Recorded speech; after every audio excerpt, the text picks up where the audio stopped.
Assalamualaikum warahmatullahi wabarakatuh. Bertemu lagi bersama kami Humanity Journey Akal Peduli. Ya, alhamdulillah di dunia ini banyak yang perlu kita syukuri dan banyak yang perlu kita hindari.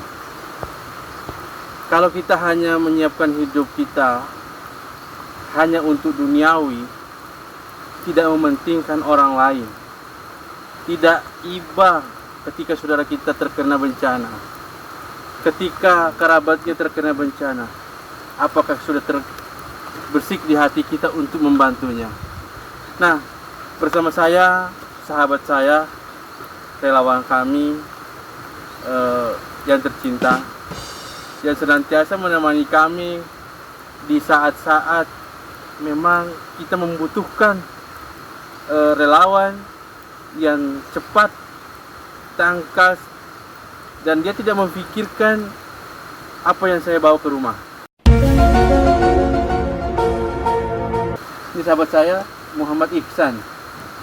Muhammad Ihsan, kami ingat betul bencana Aceh, gempa Aceh, Bima, Lombok, Palu, Banten, dan lain sebagainya. Masih banyak, tetapi yang saya sebutkan ini adalah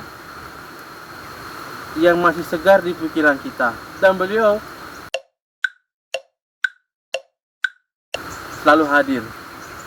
Tidak melihat dia punya ongkos datang ke kantor, ke markas. Dia perlu ngutang dulu. Sampai ke kantor, minta dibayarin gojeknya umpamanya. Walau beliau juga sebenarnya punya profesi sebagai Gojek, tetapi beliau ya kalau sudah panggilan kemanusiaan dia tetap semangat dan segera berangkat. Kita ngobrol-ngobrol sama Bang Ihsan yang sapaan kami itu di para relawan Akal Peduli ya. Namanya Ican ya. Bagaimana? Silakan Bang Ican. Mungkin ada yang mau disampaikan, suka duka menjadi relawan, terus kenapa menjadi relawan seperti itu? Ya, terima kasih Ustaz Firman.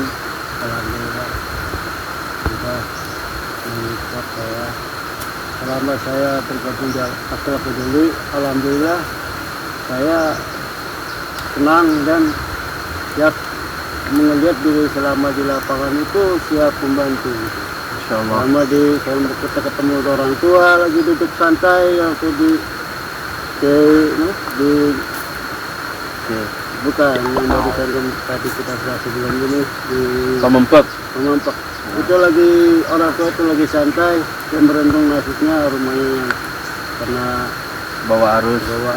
Itu alhamdulillah saya bantu melalui Akal Peduli dan saya juga siap dan tetap semangat untuk kemanusiaan.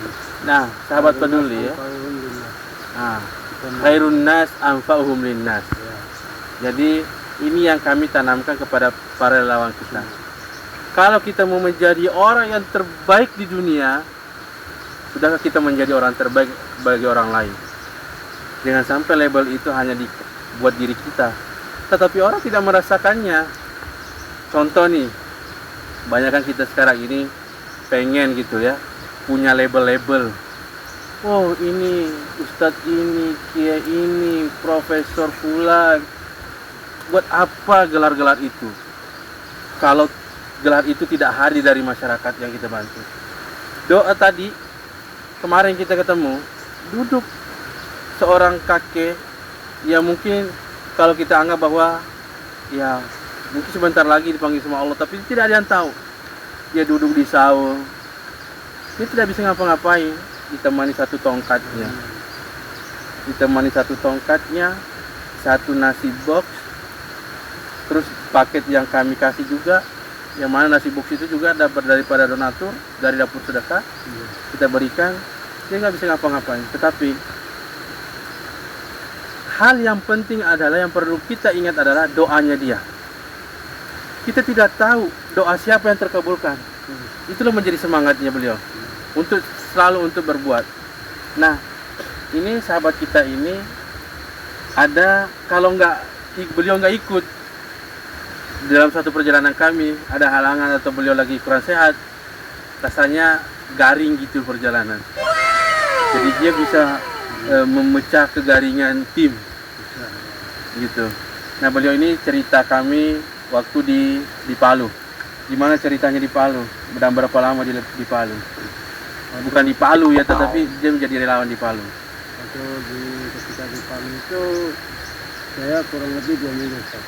2 minggu. 2 minggu itu kita bantu yang terdampak di Boromalu ya, Biromaru. Biromaru sama itu banyak yang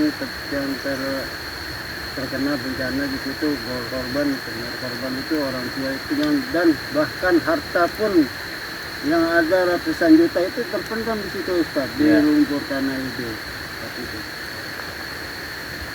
Nah, sahabat, hidup kita ini hanya sementara, ya. Hidup kita ini hanya sementara.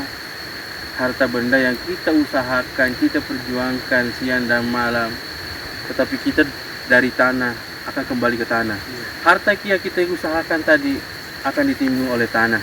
Kita pun boro-boro harta kita sendiri akan ditimbun oleh harta. Kita sendiri akan ditimbun oleh tanah.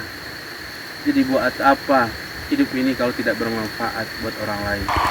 Nah, kisah menarik lagi masih di Palu. Beliau saking semangatnya, tiket balik ke Jakarta sudah dibeli. Tiket dari Jakarta sudah dibeli sama tim. Beliau sudah ke bandara. Qadarullah, tiket itu tiba-tiba batal. Yang lain sudah berangkat, beliau nggak. Mungkin ini skenario Allah untuk menyuruh beliau ini lebih lama lagi. Karena di Sulawesi Tengah ini kita bangun huntara, kita bangun masjid, dan kita bikin komplek. Khususnya orang-orang yang terkena likuifaksi di Petobo. Bagaimana rasanya itu sudah packing, sudah ke bandara, terus nggak jadi pulang? Ya, apakah menyesal? Oh, ini Ustaz nih gimana gitu? Itu emang qadarullah. Mungkin yang saya tetap di situ untuk membantu kemanusiaan Ustaz. Jadi masalah selama saya batanya tiket itu saya bermanfaat buat orang lain juga. Insyaallah. Waktu ketika lagi bangun Untara, kita juga bantu tukang-tukang yang kesusahan untuk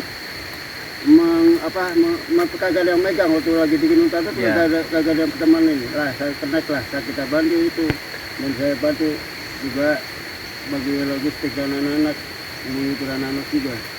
Oke, sahabat peduli journey yang dirahmati Allah Subhanahu wa taala. Insyaallah ini ada part 2-nya, kita lanjut bagaimana keseruan kita ngobrol sama Muhammad Ihsan, yang mana beliau juga hidupnya banyak penuh dengan rintangan, tetapi beliau lalu dengan bahwa saya manusia biasa, insyaallah Allah Maha tahu nasib saya, Dia akan mengaturnya. Insyaallah Allah sudah menyiapkan semua keadaan kita, bagaimana hidup kita, meninggal kita, dan bagaimana kita di akhirat. Wassalamualaikum warahmatullahi wabarakatuh. Waalaikumsalam warahmatullahi wabarakatuh.